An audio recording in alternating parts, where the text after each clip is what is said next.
All right, those of you out there in the blogosphere or whatever listening along, welcome to the Sunshine State Happy Hour hosted by FloridaBeerBlog.com, the Florida Beer Podcast. I'm really excited about today's guest. She is one of the most amazing craft beer people out there. Definitely recommend that you follow her everywhere that you can.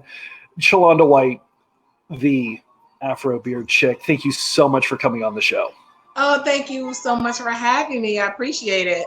Well, I want to start off by saying that I'm very jealous of you for being in Chicago, because Chicago is one of my favorite cities in the country, if not on this planet, and you just enjoy it every single day. Except for the winters. I don't enjoy the winters at all. So I'm jealous of you, if anything. Yeah, we'll do Chicago summers and South Florida winters. How about that? There we go. Let's split it up. Gotcha.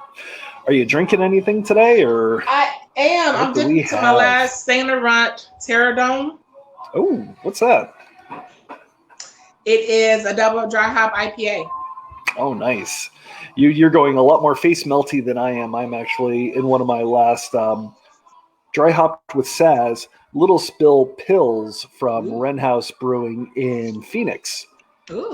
Yeah, they got some phenomenal stuff out there, which is great. So I'm just curious as to how you got started with craft beer. I mean, I know my story, but it's always interesting to listen to influencers, kind of such as yourself, decide to get there, because you've got the blog, you've got a podcast, you've got an insanely popular Instagram and Twitter account. How did you start all of this avalanche? Well, my journey in craft beer started about 10 years ago. My now husband, it was when we were dating, he introduced me to craft beer. So like my first craft beer was like Golden Girls Picture at Chicago 2009. And he gave me Sophie, and from there just kind of blew up. So for a couple of years, I was I had started the chapter here in Chicago for Girls Paint Out. Oh, nice. There was already chapters across the states, but they allowed me to start a chapter here. I did that for a couple of years, and then I stepped away because at the time my girls were younger. And now that I'm a semi-empty nester, have one kid out the house and one month close to being out the house, nice. I started Afro Beer Chick about 3 years ago. So, I mean, actually, it was my coworker who gave me the name. It was so funny. Oh, really? We were at work. We were talking about beer. And he was like, you always talking about beer. You know what you're talking about. I'm always listening to you. He was like, you should call yourself Afro Beer Chick. And I'm like, what? Why? Because that day I remember I had my afro out. He's like, because you have an afro and you talk about beer and you're a chick. So I was like, yeah, you're right. It was just kind of went with that. And it's interesting. One of the things that I love is the fact that you are, I guess let me backtrack. Unfortunately, much to my chagrin and the chagrin of many others, most of the craft beer community looks like me. It's a white male, slightly overweight, with a beard. My wife just gave me the greatest look when I said that. And you are clearly none of those things. Has that ever been a thing? Because I know there was a situation last year, and we'll talk about that later if you want, but has that ever been a thing, or has it just been the community's just sort of been whatever? Well, you know what? I think it kind of depends on where you at and who you're talking to, because like there are a lot of sisters in beer, but however, we do get overlooked because of it is a bearded white dude industry. Yeah. For the most part, I have received a lot of love, and then you have those instances where people side eye you like, what the hell are you doing in beer? You don't know anything about beer. And those are the ones I love. I love to come across those who try to school me on the history of beer, because the first thing I drop is in Kazi. I said, well, women were the first ones to brew beer, right? And they're like, right? But you do know in Kazi, women were known to be Black women, right? And then I said, just look it up. Just look it up. So I love to school them on that. And it's funny because you take a look at all the really old gods about beer.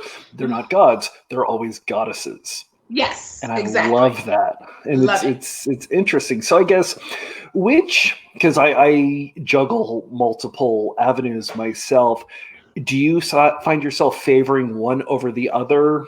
As you'd rather be on Instagram first, or that you'd rather have the blog first, or how do you sort of juggle between them? Well, if you look at the blog itself, I'm bad about sitting down and writing up stories. I am. As much as I love to write, it takes me a long time to sit there and finally get a story out. Like, there are stories that should have been on that website a long time ago that I just never got the opportunity to. I'm so happy that you said that. I'm not the only one. Right. And it's just so hard for me. And I mean, hell, if you notice, I'm bad about doing a podcast. Well, it's so funny because when I started the podcast, I took a little break because of health reasons. Now, when I finally get back to it, we have this whole Corona thing. And it's like, I don't know what to talk about because I've been sitting in the house for like a month. But I mean, there's only so much in my living room I can talk about, But I love my Twitter. I love IG, but I love my Twitter people because they are hilarious. They're so much more interactive. They're funny.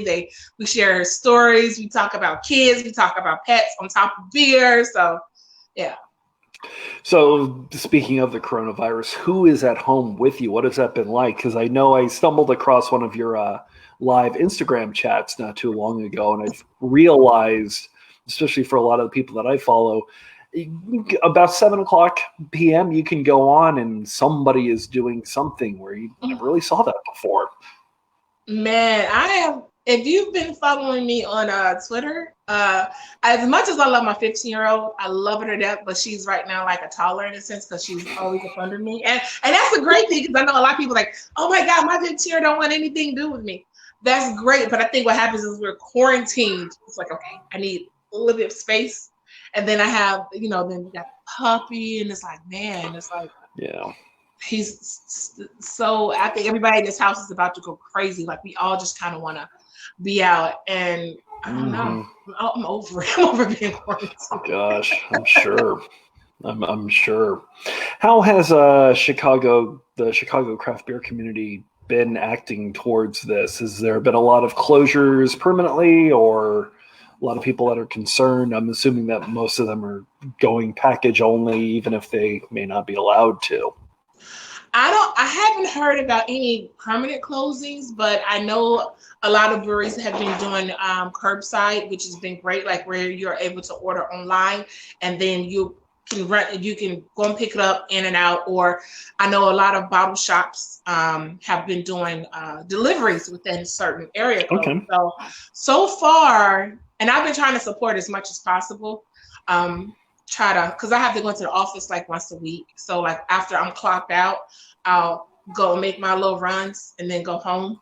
But it's so far it's been good, but my heart is going out to those affected because, I know they had to lay some employees off. There are a lot of people who are not, getting paid, and I'm trying to, cash out here and there, as far as donations. Yeah. Because we don't know what's going to happen next. Unfortunately. And it's interesting. It seems to me that Chicago, macro-wise, has always been controlled by Goose Island, or at least now that Anheuser-Busch owns them. And from the craft side, it's always been a Revolution sort of town. Do you see a lot of the breweries, the smaller ones, trying to make the most of this and really start to ramp up their name and what they can produce and what they're putting out there? Or do you see a lot of people falling back on the two aforementioned brands because it's just easy to get to? I think honestly, the smaller breweries may be doing just as well as the bigger breweries because of the fact that it's that support. Our smaller breweries here are amazing. Of course, we got a Lump Rev in there too. They're our largest craft brewery in Illinois, but it's all about support. And so our beer community here is amazing. So, I mean, like for instance, Maplewood, they're doing a couple release sometime in April, and you've already been able to pre-order. So the groups that I'm in, I've been seeing that people, they're pre-ordered. I've already pre-ordered, so it's like, we just want to support. So I think they're kind of trying to get new stuff out, but still playing safe to where they're not being overwhelmed. Okay. And then I know, especially the past couple times that I've been to Chicago, I did not exactly have a car.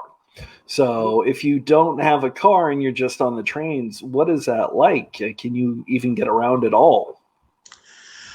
Well, see, here's the thing. Okay. I am not a true Chicagoan. And let me Okay. say this, let me say, I was All right. born and raised in the suburbs of Chicago. So Gotcha. I always had a car. I've actually moved to the city about 3 years ago. Mm-hmm. And I didn't really start riding the public transportation system until then. So, but you can get anywhere in the city of Chicago via the L Mm-hmm. or the bus. I mean, you can get anywhere. So like my husband, who didn't have a car, when we were dating, like he got wherever. Like I don't care if it was from the suburbs to the very edge of the city. Like he would that he knew that L system, that bus system, like the back of his hand. So you're not really stuck. Then you can always Uber it, but what's the fun of that? Yeah, exactly. There's no fun. I've always found it interesting that your husband has his own podcast, and he does it with a friend of his almost religiously on a very regular basis. And I've always found it interesting that the two of you sort of maintain that separation. So you've got your craft beer thing and he's got his craft beer thing. Was that a conscious decision, or is it just sort of, I'm going to focus on this and you're going to focus on that, and neither the twain really meets? Well, that's the beauty about Nick. Nick has always wanted me to kind of like shine in my own right. So he's never like, if I needed help with something, he was always there. Yeah. And he kind of get a kick out of it. Like when I don't know the way, I don't know how to really put it, but he kind of gets a kick out of it when I do my own thing, and he gets to sit back for a change and sit, and see me do it. So it just kind of happened naturally. We didn't necessarily plan it that way, but we come together when we need to, and it's fun. Like we've done a couple of my podcasts together, and people thought that we were going to do it consistently together. No, that's kind of my thing. He has his already, and I appreciate the fact that he just lets me do me. Which is awesome. And I've definitely been enjoying a lot of the stuff that you do, because it's a wonderful take on craft beer. And there's an honesty there that a lot of people don't generally have, because a lot of people, in a lot of ways, a number of breweries, there are a lot of bloggers tend to only want to be glowing, so that way the people that own the breweries will give them free beer. And it's not really about the culture. Yeah. See, for me, like, don't get me wrong, I always welcome free beer. Oh, yeah, I love it. Who doesn't love free beer? Exactly. But however, it's like, I don't think you can be fair to your people if you're going to highlight every single beer as amazing and great when it's not. Yeah. And I think for me, and I actually had a conversation about that on my Twitter. It was like, it's a way you can show your dislike for beer. I'm not saying you have to trash it and say, oh, this sucks. You can tell what you don't like about it. It's how you say it, and be perfectly honest rather than lie to save face. Because you're not doing anybody justice. If you don't like it, you don't like it, and it's okay to say that. You just don't like it. It's not for you. So. Have you ever had something that you just haven't liked so much that you didn't even want to write about it? Because I have had that situation myself. Far as beer, yeah, I have done some drain pours. It was just a beer that I just didn't care for. I mean, and I try to give beer a fair assessment. We all know, if you follow my Twitter, I'm not into porters like that. So I try not to judge porters on that stance, because I know how I am. I'm not big on sours either. But if I come across a stout that I just don't like, well, I try to give it an opportunity first. If I'm at home, and I try to make it into a cocktail first before I pour it out. Okay, interesting. So I've been doing that. Yeah, you enjoy more of the hops, because I mean you got a double in front of you right now. So yeah, and then I also have the Hubba's Cave. I have grievance of airing of grievances. So this is my last one. I'm actually going to break open this one too. Nice. It's funny. I'm kind of the exact opposite. I'm a porter and stout person, and with like double IPAs and whatnot. It's funny. I know what goes into a good one, and I can taste it, and I can tell if it was well made, but it's just not my cup of tea. Yeah. But like you kind of said, there's a way that you can talk about it to where you can, not, you can showcase how the beer was made and leave your personal views of the style behind. Exactly. Which I thought was really, really smart. Which is funny because I think your husband is more of the barrel-aged motor oil stout kind of ilk, if I am correct. Yeah, he is. He does love his barrel-aged beers. Yeah, he is a big buff on those. So That's funny. That's funny. My usual co-host Steve is stuck in traffic, so I'm going to wave hi and say hi, Steve. Oh, hi, Steve. Yeah, yeah, it's funny. In terms of Chicago, one thing that I never got the big feel of, and maybe you can sort of help with this, is certain cities tend to have a style or two that they really sort of focus on. It's like, you come here, everybody's going to have that kind of beer. Does Chicago really have anything like that, or do certain sections of Chicago have certain styles that they sort of hold dear to? I think that, oh gosh, it's so funny. We have breweries that do certain styles very, very well. Like, for instance, I love Hop Butcher. Hop Butcher makes amazing beer. They do their double IPAs extremely well. And one of the first stouts that I had from them, I did enjoy Mixtachio, but they just did Fat Bear. Amazing. So now it's like I'm really looking at them in a new light. Like, wow, this stout is great. You have Phase 3. They do their double IPAs very well. I think for Chicago, I would say double IPAs is our thing. We have a strong between that and the hazy IPAs. Those IPAs here, we do them very well here. We have some great stouts. We have some breweries that make amazing stouts. Like we have Hailstone, we have Maplewood. Of course, you have Rev, with their Deep Wood series. Yeah. But overall, I would say that IPAs is straight up Chicago. I was going to say, I wonder how many people, because I would assume that both Revolution and Goose Island would sort of act like incubators for brewing talent in the Chicagoland area. And, Revolution's got a great one. Eugene is a wonderful porter, but Goose Island is really big for, the Bourbon County series. And I would assume that, would either people want to make their own Bourbon County clones that come out on a regular basis, or would they not want to touch it at all? No, you have people that try to make their own. They try to mimic with their own little twist there. And especially around, which I still don't understand why this is even a thing, stout season. I mean, stout season is 365 for me, but some people only see it on the winter months. So, like, especially like around FOBAB is when you really start people cranking them out. So, I mean, you would definitely taste some BCS mimics in a sense with a little bit of twist. Yeah.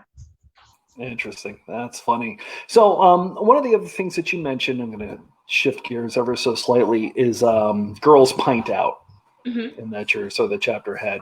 Can you describe that a little bit and kind of what that does? Because I know that I've heard the name. Obviously, I am not the target audience, but I still want to know a little bit more.